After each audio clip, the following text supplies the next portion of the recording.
Hi, I'm Ben Mora. I'm going to give you a brief overview of Wages of War. First, I'll show you the setup, and then I'll explain the objective and gameplay summary. With the board in the center of the play area, put the iron, wood, coins, and soldiers into reserve piles nearby. Place each of the different weapons into stacks. They are swords, axes, bows, cannons, trebuchets, and siege towers. Place 4 of the castle tower tiles on the board, matching the printed images in the spaces. Place some of the castle keep tiles in the center. Shuffle the remaining castle tower tiles and place them in stacks near the castle. These tiles represent the enemy forces you must destroy, and they are worth anywhere from 1 to 4 victory points. Place reserve piles of the castle keep tiles and casualty tiles near the castle as well. The castle keep tiles are worth 5 victory points, and the casualty tiles count as -1 point. Place the 6 order tiles near the board. Give each player their own player mat, their color choice of buildings and a leader token, 7 soldiers, and 7 coins. The first player is given the general token. This is passed around to show who is the starting player each round. The board features 5 areas surrounding the castle. They are numbered 1 through 5. This number is also the cost in soldiers that you must spend in order to place one of your buildings there. The first 4 correspond to the 4 sides of the castle. The 5th one is on a plateau overlooking the entire castle, giving any ranged weapons here an advantage when attacking. Now we place our starting buildings on the board and we're ready to begin. Each round begins with the general player taking the first turn. On your turn, simply pick one of the 6 orders and place it on one of the encampments where buildings are present. Most orders have a primary action that everyone gets to do, and a bonus action that only the player who picked the order may do.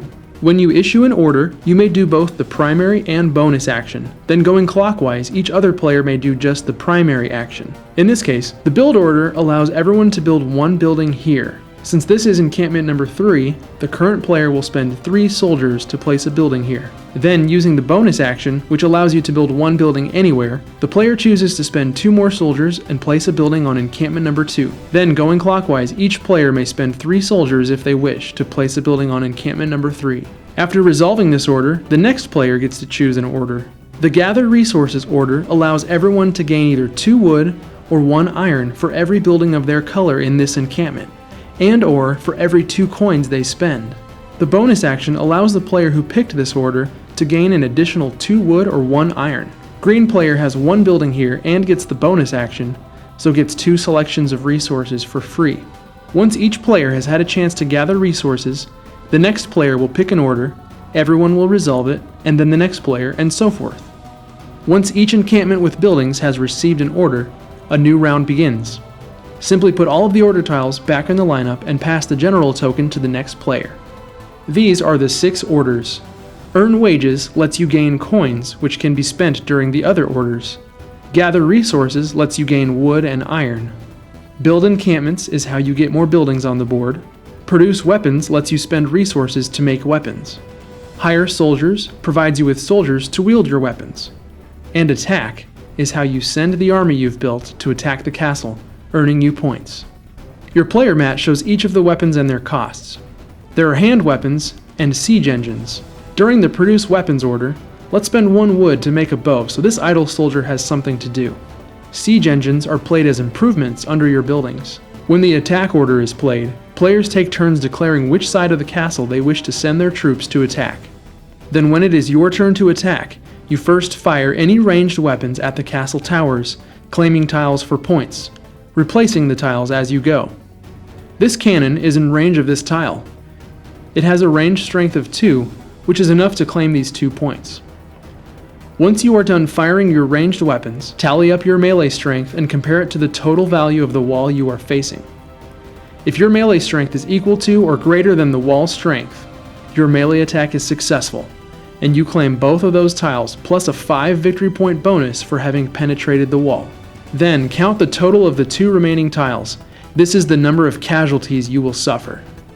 Green player must now lose 5 soldiers and their weapons, and get started building up a second wave.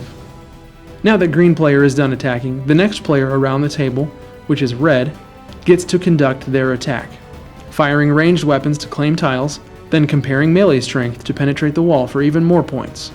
Looks like red will be suffering a devastating 8 casualties. If you don't have enough soldiers to lose, that's where the casualty tiles come in. The game ends when the castle is destroyed. This happens when the reserve castle tower tiles are depleted. Now count up your points and see who has the most and seizes the glory of battle. What makes Wages of War so much fun is that everyone is engaged at all times. It keeps your attention, as each player's choices will affect you. Those moments when you play an order highly in your favor or pull off the perfect attack are very exciting. What I personally love about this game is the idea of building up my army and managing weapons. I used to be very into a PC game called Lords of the Realm. I loved the idea of hiring soldiers and deciding what weapons my army would wield. I wanted to capture that feeling and experience it in a board game.